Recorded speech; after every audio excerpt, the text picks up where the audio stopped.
Hey everybody, welcome back to Let's Talk Physical Media. I'm your host, John, and in this week's show we have plenty of news to cover, and we're going to be answering all of your questions this week. So without further ado, let's just dive right into the news because there is so much of it, and one piece of news that caught me very much off guard earlier this week is that Election, the 1999 Alex Payne film, is going to be coming to 4K Blu-ray in July from Paramount Presents, and I think I figured out what Paramount Presents is doing at the moment. Every month they're going to be releasing one big release, and I really do appreciate that because they definitely give these releases all the bells and whistles.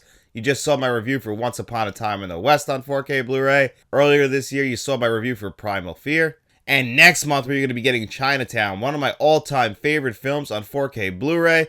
And then in July, we're going to be getting Election. Now, this is probably my favorite Alexander Payne film, either this or Sideways. I really did like last year's The Holdovers, and that's sure to become a Christmas classic, but I still think Election and Sideways are his better movies. And this also has one of the best Reese Witherspoon performances of all time. For me, it's only behind Freeway, but still, she is great as Tracy Flick in this movie. And what was a surprise is that Criterion actually did a release for Election, and I think a lot of people just assumed that Criterion still had the rights to this movie, but I guess Paramount decided that they were going to be the ones to put this movie out. And you know, the Paramount Presents line is kind of their boutique label line. That's the one that gets more love and care. You know, they give those premium packaging with the movie poster that flips open. They give individual disc design, interior box design. Those usually have the most extras on there as well. Now, they have been pretty miss on the visuals, and they've been reusing the same audio, but that's just a Paramount thing, not necessarily the Paramount Presents line thing. And I've also noticed at Paramount that a lot of their movies lately have looked warmer than the movies that I remember seeing. And I'm just not too sure if that's just a part of their new restoration process, but I just feel like these movies are coming out a lot warmer. You know, Warner Brothers has a very distinct look with their 4K Blu-rays. Paramount usually has a very distinct look with their 4K Blu-rays, but Paramount, I would say, is the most hit or miss of any of the major studios. You hear all these rumors about Paramount being sold, so I'm sure they're not putting all the love and care into these releases,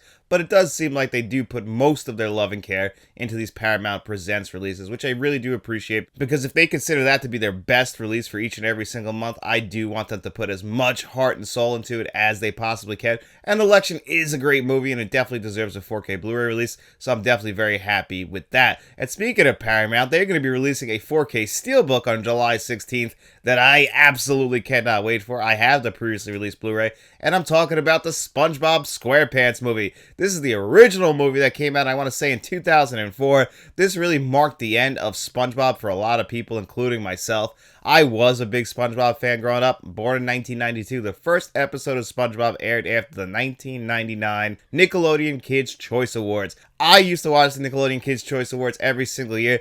Throughout the 90s, they were usually hosted by Rosie O'Donnell. I think 1999's might have been as well. But if you stayed up late, after that, you got to see the first episode of SpongeBob, which was going to be premiering in the fall, but you got a sneak peek at it. And I love the show from that point on. Like I said, I was a big fan of SpongeBob. Steven Hillenburg's show they did before that, Rocko's Modern Life, was another big one for me. So when the SpongeBob show came out, I was a huge fan. But Steven Hillenburg, who sadly passed away at this point, he left the show in 2004, and the last thing he did was the SpongeBob SquarePants movie, and I also like to think of that as the end of SpongeBob, like a lot of people. You know, at the time, I'm 12 or 13 years old, so I'm kind of growing out of cartoons anyway. Of course, I would come back to him, and I'm not one of those people that writes off anything that's animated as a bad movie. In fact, I love animation. I love what Disney and Pixar do. I love Studio Ghibli, so I absolutely love animation, and I was a big SpongeBob fan, and I'm not afraid to admit it. I'm a big fan of the SpongeBob SquarePants movie, and I'm really glad this is going to be getting a beautiful 4K Steelbook release, and I love the fact that because SpongeBob is a square, they made the 4K Steelbook look like SpongeBob, which is really awesome. That's really attention to detail, and it's honestly one of the best Steelbooks I've ever seen because I just love what they did with it. It's pretty damn funny, and I'm definitely going to be grabbing that 4K Steelbook on July 16th. And then another thing that got announced is that the first Omen is going to be coming to Blu-ray, and this is going to be the first team up between Sony and Disney. Disney is technically the one who distributed the first Omen under the 20th Century Films banner, and Sony, I figured they were going to be releasing this on 4K Blu-ray, but it looks like it's just going to be coming to Blu-ray, and we talk about this a lot here on the channel when it comes to new releases. It really, I guess, depends on how the box office is, if we get a 4K Blu-ray or not. The Fall Guy already got announced for a 4K Blu-ray, same thing with Kingdom of the Planet of the Apes. You know, the big movies, they're going to get 4K Blu-ray releases, especially if they're new releases, but new release 4K Blu-rays always are pretty expensive. You're lucky if they dip under 30 bucks, and usually they won't. Right now, the Fall Guy for pre-order, just the standard release, is about 31 bucks. The Beekeeper, I think, is still like $35. So all new release 4K Blu-rays are very expensive, so maybe that plays a part in how they release these movies. But I was pretty disappointed to see that The First Omen is only going to be getting a Blu-ray release, not a 4K Blu-ray release. I thought that when Sony and Disney were teaming up that we were going to get 4K Blu-ray releases out of this. Now, this is their first time working together, so maybe we'll get more information about them working together going forward. But I was pretty disappointed to see that's getting a Blu-ray release, and so is Challengers. Challengers might be my favorite film of the year so far. I think about that movie a lot, and yes, Dune 2 is probably the better movie, and I might enjoy Dune 2 a little bit more, but I don't know. I gotta rewatch both of them, and I will have my review for Dune Part 2 on 4K Blu-ray coming up really soon. It's just that I pre-ordered from Amazon, and Amazon just loves to delay their movies the day they're supposed to show up. Same thing happened with Dune 2 on 4K Blu-ray. Luckily, I got it by now, so you'll see that review very, very soon. But once I get this from Amazon, I am pretty much done pre-ordering through Amazon, just because they have done this exact same situation to me pretty much every single week, where they delay the movie on the day it's supposed to be released, and they don't really tell you until like midday that it's delayed. So that's very unfortunate and just bad business practices. So I will probably just keep ordering from either Groove.com, Diabolic DVD, or the Atomic Movie Store. All those places seem to deliver their movies on a more timely manner, and I still haven't tried Walmart yet, or, I haven't gone to Target for physical media, so I'm still just using really Amazon and Diabolic DVD and the Atomic Movie Store. Those are the real go-tos, but I gotta really start using Groove a little bit more, because they are also fantastic as well, and a lot of time they might have the lowest price, so definitely check out those websites. If you're pre-ordering 4K Blu-rays, Amazon just doesn't seem to stick the landing, and they really do a bad job of letting you know when these movies are coming. They just really, and you can't call their customer service, because it's just somebody who can only tell you the same thing that you already know from looking at the computer. So it's really not customer service. It's just to let you know that you are capable of reading a computer screen, and so are they. So now you understand that there's another person who can read out there as well, because they're not giving you any more information that you don't already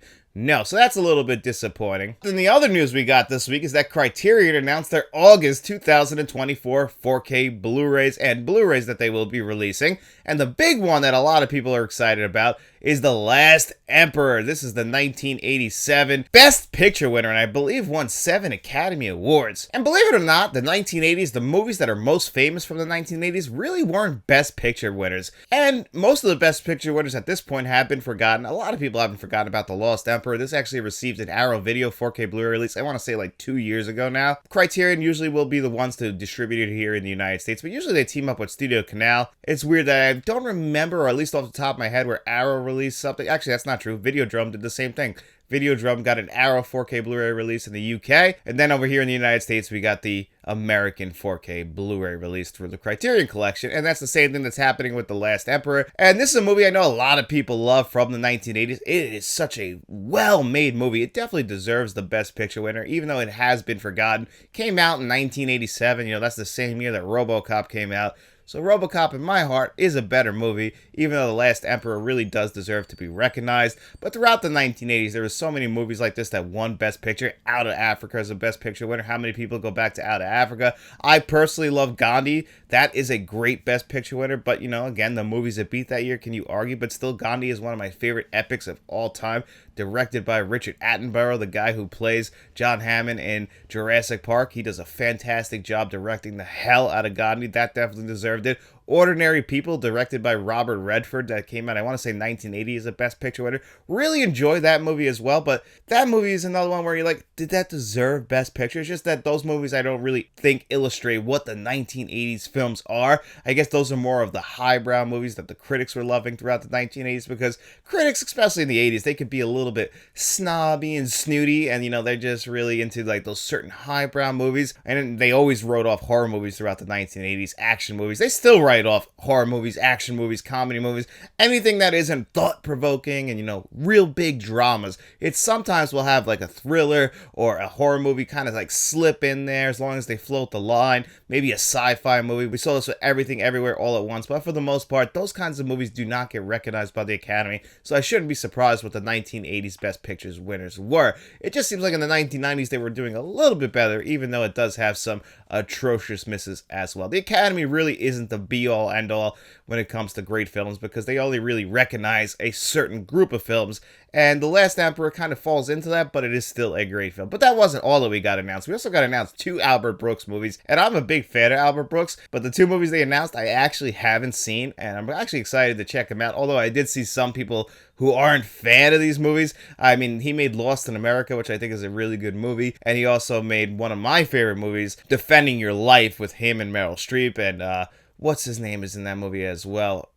He does a great job. I'm drawing a blank on his name, the guy from Men in Black, but he is awesome as his lawyer in that movie. Either way, or I think Albert Brooks is a fantastic director. I really always get behind his comedy. I still think that other than Defending Your Life, the other great movie that he was in, he didn't direct it or anything. Broadcast News, he's fantastic in it. And they have the movie Mother coming out, and Real Life, which I'm really looking forward to checking those movies out. Probably won't buy them day one, but in a Criterion sale, I wouldn't mind picking those movies up. And they also announced that this is a Blu-ray release, not a pretty picture, and Brief Encounters / The Long Farewell, 2 films by Kira Motorova. I'm sure I pronounced that name wrong. And, those are movies also I haven't seen as well, so those will have to be something that I get in the future on a Criterion sale as well. But for me, The Last Emperor is one that I absolutely have to grab. I didn't get that Arrow Video release. I'm sure it's the exact same scan. I'm not too sure about the extras.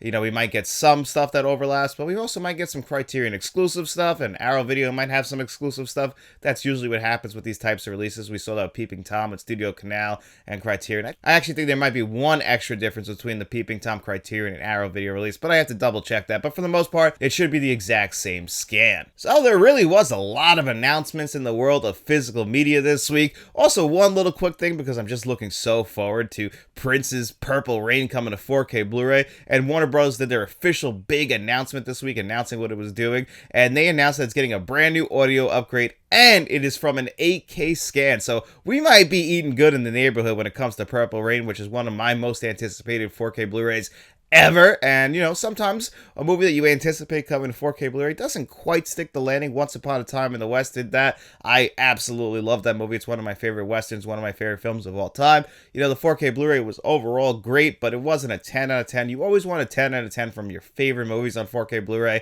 but sometimes it just doesn't work out that way. Sometimes a favorite of yours might just swing and miss. Terminator 2 and Planes, Trains, and Automobiles are the 2 big ones for me. Terminator 2 is one of my all-time favorite films. Planes, Trains, and Automobiles is my favorite John Hughes movie, my favorite John Candy movie, and probably my favorite Steve Martin movie. Steve Martin just has so many great movies, so it's hard to pick a favorite. But sometimes your favorite movies come to 4K Blu-ray, and it just doesn't work out, and that's always really unfortunate. So you got to always keep your fingers crossed until you get your eyes on those movies yourself. So that's everything that was announced in the world of physical media this week. Oh, one little other bit of news is that apparently GameStop is going to be selling 4K Blu-rays, which is great for people who want to go shopping in store. This isn't the first time that GameStop has ever sold movies, though. If you guys were going to GameStop in like the 2000s, they used to sell used DVDs. I myself used to buy DVDs from them, and I've even sold DVDs to them back in the day. Not gonna lie, when I was a kid, my parents didn't have much money. I didn't have much money, so I would buy video games and then sell them back to GameStop for pennies on the dollar, which of course is GameStop's MO. And I'm pretty sure that's still what they're doing, and that's why their business practices have not been considered the greatest, and that's why GameStop overall has been struggling for years. But if they're going to be getting into the physical media game when it comes to 4K Blu-rays, I think that's awesome. I think I even read that they're going to be selling boutique label 4K Blu-rays in there, and that's exactly what we need. There's still GameStops everywhere, at least by where I live. It'd be cool just to pop in and browse. That's one thing I miss doing. Even when I go into Walmart, at least the Walmarts by me, still haven't upgraded their physical media section. They're still pretty much like blown out and just full of DVDs. But I have seen in other parts of America and, especially in Canada, that Walmart has done a good job stocking their shelves with physical media, having those exclusive steelbooks, even having bins filled with steelbooks. Over here where I live, it's still just about a half a shelf and, empty spots, but I'm sure they're going to get to it. It's probably something that, they have to reset it or something like that. I used to work in retail, so I kind of know how that stuff works, and it's like a trickle-down effect. Eventually, it will get there, but right now, I have nowhere to go browse if I want to do in-store browsing, and I just miss, picking something up, looking at it, and then putting it back down. And it's pretty cool that GameStop is actually going to be doing that. I think that's really awesome, and, hopefully it helps their business, because as physical media collectors, I think we would like a physical store. I guess Barnes & Noble does this, but at least my Barnes & Noble, and they have said they are going to expand it, is still just Criterion as well, and it's really just the popular items. It's not really like having like all those like deep cuts where you can like look at the back and go, oh, maybe I'll grab this. No, it's really just the big popular ones. You'll always find Wall-E or Malcolm X in there, which I'm not complaining about. I love those movies, but don't expect to go in there and find an Ingmar Bergman movie or anything like that. It's just not going to happen. And that might just be something that's exclusive to my Barnes and Nobles. But again, getting off topic, that's the end of the news section. So let's dive into the Q&A portion of this week's show. And our first question this week is from the Unknown Seeker, and it says, the weird 4K transfers you don't know how to feel about. So I've only gotten tripped up on certain 4K transfers, and it's usually movies that I absolutely love, and I'm like, this isn't the movie I remember seeing. And sometimes that can really make it, is this a good 4K transfer or is this a bad 4K transfer? We talk about this a lot. You know, we all can really recognize when a movie is bad, when it's a bad 4K Blu-ray, like we were saying with Terminator 2 or Planes, Trains, and Automobiles, Heat. Everybody knew that those transfers weren't great. You know, some people would try and convince themselves because a lot of us spend money on it. This happens all the time. Back in 1999 when people were seeing The Phantom Menace in theaters, you know, the initial reviews were fantastic because people didn't want to believe that there could possibly be a bad Star Wars movie. Now, 25 years later, is The Phantom Menace a bad Star Wars movie? Just like everything, it is in the eyes of the beholder. So The Phantom Menace has received definitely new fans over the years, and people who grew up with that movie have really brought The Phantom Menace to the forefront. But people back in 1999 were not happy for the most part, original fans of the trilogy, and that just happens with everything. When you see a movie, you fall in love with it a certain way, and then when you receive certain upgrades, it might not be the movie that you remember, but you have to distinguish, is it a bad transfer, or is it just a bad transfer in your eyes because it's not the movie that you remember? We see this debate all the time. I said this about Aliens. Some people really liked the upgrades to Aliens. For me, I didn't love it. It just wasn't the movie that I remembered seeing. I felt like they were trying to make a movie that looks like it came out in 2024 when really this movie came out in 1986. So I just wanted to have certain things on it. But again, that's something that I wanted. That doesn't necessarily mean that's what everybody wants. So the big one for me, and I remember this when this came out on 4K Blu-ray, is True Romance. This came out from Arrow Video. This is one of my favorite releases ever just from packaging alone. And at the time, Arrow Video didn't only just give us this release, which has the steelbook inside. They also gave us one with their standard release. It's more of a white case. There's a review here on the channel, an old review where you could actually see both versions because Matt bought the other version, I bought this version.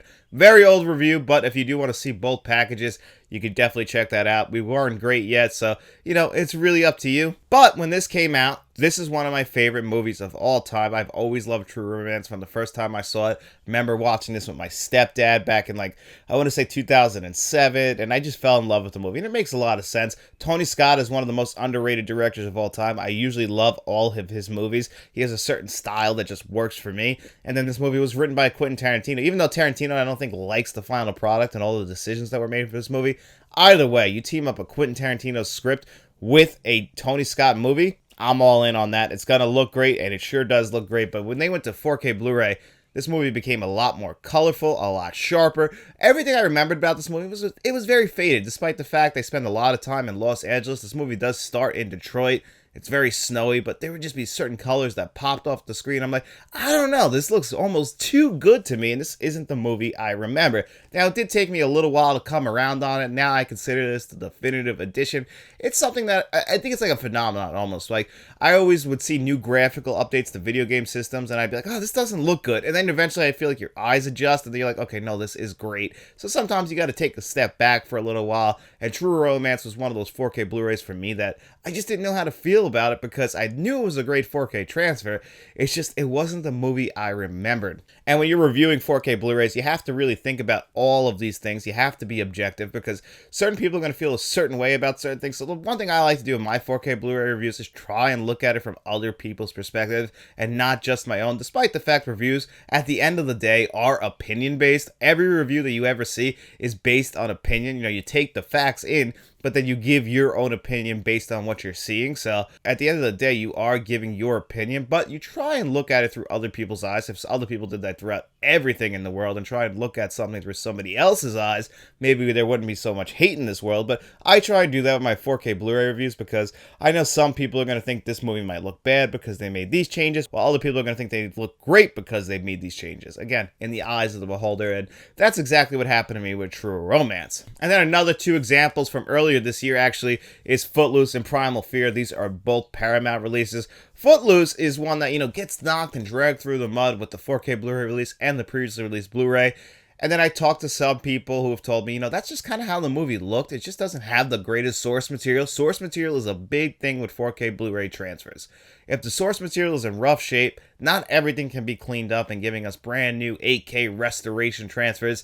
It's just not going to happen because the source material has been rough shape. Sometimes when we go back to like 1930s and 1940s films, they might have even lost the original camera negative, and now you're basically using a copy of a copy of a copy to get that 4K transfer. And of course, it's not going to come out great when we're just doing that. If you don't have the original camera negative, now people can take the original camera negative, and like certain elements when they were shooting the movie, it's just not there. The lighting was bad. You can't fix all of that in, cleaning it up with 4K technology. And, then you go, well, what about like movies like Maniac Cop 2 and 3? Now, maybe they just had great cameras. They had great lighting. I'm not entirely sure how the process works for each and every 4K Blu-ray transfer. I'm sure there's different studios that have different techniques. That's how we end up with Paramount releases and Warner Brothers releases that look very different. They have different technology. So, it really does come down to what they have available to them. I just do feel like that Paramount, though, they are lazy a lot of the time. Same thing with like Primal Fear. That's a great 4K Blu-ray transfer, but it does have certain elements where I'll go, it looks very muddy. And it's very hard to give a full review of like when it's a very scene to scene to scene to scene basis, because you'll see certain scenes, you go, wow, that looks great. Then you go other scenes, you go, that looks a little bit muddy. It looks like they put a little bit of D&R on here. And you're looking for all that stuff. And then you have to try and sit back and think, as a whole movie, is this a good 4K Blu-ray? Is this a bad 4K Blu-ray? Because not everybody watching a 4K Blu-ray is sitting there analyzing every single shot or every single bit of audio. That's only something that a reviewer usually do.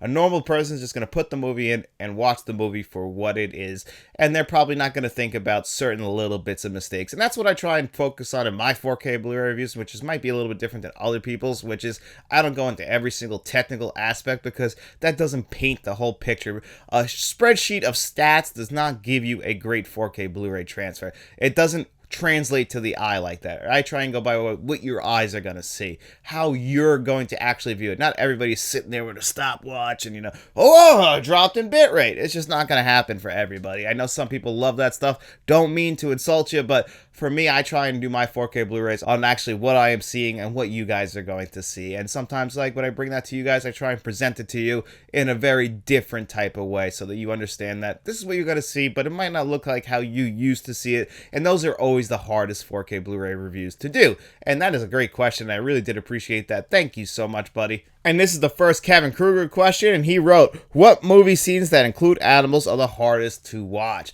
I am a big animal lover, and more importantly than that, I am a big dog lover. I have 2 dogs here. I always want a 3rd or 4th dog. I just love dogs. I think dogs are the best of what Earth can deliver to us. I think dogs are better than human beings, if I'm being honest with you guys. Human beings have a lot of flaws. Now, dogs have a lot of flaws too, but when it comes to loving you and caring about you, they do not judge. They just love you wholeheartedly. They're happy when you get home. So, of course, I always think that dogs are the most innocent creatures. So whenever a dog dies in a movie, it really breaks me down. And Marley and Me, not a great movie, Marley and Me, but still, the end of that movie, because we see an entire dog's life, and just seeing how the family reacts when the dog gets too old and passes away, as somebody who has been through that, it is a tough watch in a movie that isn't that great. But man, you do not survive that movie without tears running down your cheeks. Now, Old Yeller, many people might say, but I was forewarned for that, so it wasn't a surprise. I also read the book, so it didn't really hit me like it should have. But anytime a dog dies in movies, it's just so rough for me. Horses I always feel bad for in movies as well. And I just feel like horses get the shaft. When I was watching the new Kingdom of the Planet of the Apes, I just kind of was thinking while I was watching the movie, I was like, humans have dropped down and apes have risen up, but horses still remain the same. Humans might not be riding horses anymore, but now we got the apes riding horses. So horses always just end up becoming a means of transportation. I always feel so bad for them because that's always kind of how horses get treated. We have horse racing, and then if the leg doesn't look good, we got to put the horse down. I always feel bad. I always felt like horses kind of get the shaft when it comes to that. As far as like creatures of Earth, they just really get the shaft, and I always felt bad for horses because I don't know if that's what they want their lives to be. I can't ask them, so it just kind of feels like they ended up becoming like transportation or just for ways to gamble, and I always think that's sad. Not to sound like too much like a hippie or anything like that, but I do love animals, and I feel like they're innocent. We put them in cages, and it's a whole thing. But anyway, mostly the time, anytime a dog dies on screen, it's gonna break me, and I really do not like seeing it. I mean, I'm there for it because, you know, it will hit you emotionally, but it's always so rough because I'm just such a big dog lover. And, you know, if I ever get rich, and I know it's not gonna happen, I always said that I want to open up like a dog sanctuary, because one thing about dogs is as they get older, a lot of people don't want to take care of them anymore. They don't want to go through the whole aging process. You know, your dogs don't understand that.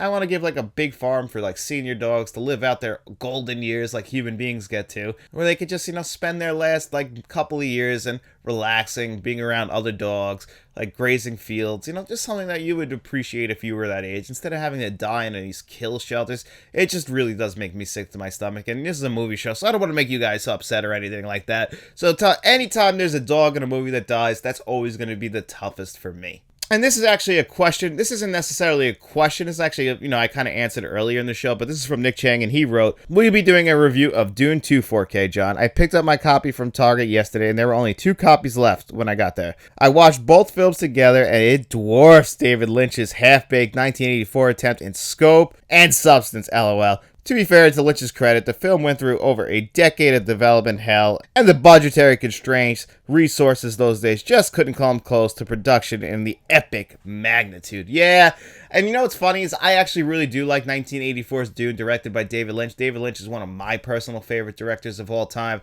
I've always loved how he just basically creates nightmares in his movies, and Mulholland Drive and Lost Highway are some of my favorite movies ever. And I would understand completely why some people might not love those movies, because you're not going to get all of your questions answered intentionally. It really just comes down to how you interpret his movies. So it's really up to how you feel about it. Wild at Heart's another great one. Blue Velvet, we're going to have a 4K Blu-ray review for that in June. But all of his movies kind of feel very similarly. He probably gets like the most contained when we get to like Twin Peaks, and that's because he's not the only one in control of that show. It's him and Mark Frost, so it's 2 people working together, so we could take certain elements from Mark Frost and certain elements from David Lynch, and that's why I think we end up with this like perfectly molded project, whether it be the original series, Fire Walk With Me, which is just David Lynch, and then of course, you know, the reboot series that came out on Showtime.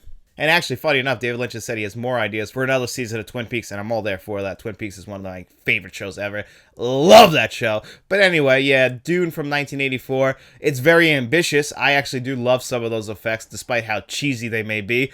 Sting is great in that movie, but if you were comparing that to Dune's Part 1 and Part 2, which of course they tried to cram into the original 1984 Dune, and I don't think the original theatrical cut hits 2 hours. That's insane. There is so much of the book that needs to be put on the screen, and it doesn't compare to Dune's 1 and Dune Part 2. I can't wait to check out Dune Part 2. By the time you guys have seen this video, I've definitely seen the 4K Blu-ray for it. I did see Dune Part 2 in theaters, in IMAX, the way you're really supposed to see it, but I haven't seen that 4K Blu-ray yet at the time of this recording, but I will be checking that one out really soon on 4K Blu-ray, and you guys will see my review here. More than likely, that'll be Tuesday's review here on the channel. Yeah, it's hard to compare the new Dunes to 1984's Dunes. Despite as much as I love David Lynch, it does become a little bit incoherent at times, and that's just because there's too much in there in a short movie. It just doesn't work. But I do appreciate a lot of those special effects. As somebody who just appreciates 80s cheesy effects, I'm always there for it. I'm always a big fan of it. So yeah, I definitely can't wait to check out Dunes 1 and 2 together, back to back. That's why I said it'd be really cool if they released that, kind of like how they used to do with like the Godfather movies, or even like Kill Bill. I think they still do it in LA, where they'll release it every single year as one big movie. I want them to do that on 4K Blu-ray for Dune, where they cut out like the middle section, you know, where we would go end Dune Part 1 and begin Dune Part 2, you know, with all the logos and credits and everything, and just have it feel like one continuous movie edited together. I don't think it would take too much effort. You might still have to switch discs though, because they are so long, but it would be cool if we could get that on one disc, wouldn't it? Maybe one day. Maybe we'll even have those IMAX enhanced scenes. Who knows? I don't know if there's enough time. We'll have to wait and see, but that is something I'm definitely looking forward to. Thank you, Nick. That was a great question. I really appreciate it, buddy. And the next Kevin Kruger question is, and it's a very simple one, what do you think happens when we die? Now, this is floating a line between subjects that I don't really like to talk about here on the channel. You know, there's 2 subjects I think in the world you really don't touch with other people, because everybody has their own opinions and they're really not going to adjust on them. And those 2 things are politics and religion. Once somebody forms an opinion on politics, they are not going to budge. We see this in the United States right now. We are really in a bad time politically right now here in the United States. We are so divided. I absolutely hate it. I do not like talking politics. I do not like talking politics anyway. I'm not a political person. It just gets me very frustrated because I just feel like everybody is too far apart and they're not willing to listen to each other, and I just don't like that as human beings. It's something that's completely avoidable, and it really does bother me, so I do not like talking politics. Now, religion, I will talk religion with people as long as they're, willing to listen and talk religion with each other, because, again, that is something that is really the eyes of the beholder, and everybody has an opinion, and they are absolutely not going to budge on that, and they shouldn't. It's their faith. They should not budge on it. But me, personally, I probably never have said this on the air when it comes to religion or anything like that. I am not a religious person. I'm not going to sit here and say that I'm an atheist. I would say that I'm more agnostic, which basically means that I'm leaving the door kind of cracked open for, the possibility of something. It means that, I'm open to being spiritual, but I would have to see something. And unfortunately, in my lifetime, I have never seen anything that would make me feel spiritual or a certain way towards any sort of religion. I was born Catholic. I was baptized, but that was it. I was baptized. I had my communion. I think I was 7 years old in 1999, and that honestly was the last time I was ever in a church of any kind of sorts, was in 1999. So we're talking 25 years later since I've been in a church. I'm just not a fan of organized religion, and it kind of misguides people, and it does lead to wars and hate. And anything that leads to war and hate for me personally is something I can just never get behind. I do not want to see people die, innocent people get killed in wars, and you're really just fighting somebody else's war who will definitely not put their boots on and go out there and actually fight for you. No, the people who control war sit in very safe buildings and send other people to die, and I will never stand behind that. So yeah, my thoughts on when after we die, unfortunately, I don't know. I really don't know. I hope there's more to it. I really do. That's why I'm agnostic and not atheist. I want there to be more. I don't want the end to be the end. But truly, what do I believe? Yeah, I believe that's the end, unfortunately. I think that's it. I think the lights go out and they go out forever. It's sad. It's morbid. I really hope that's not what happens. But there's just been enough in my lifetime that I have seen to go, you know what?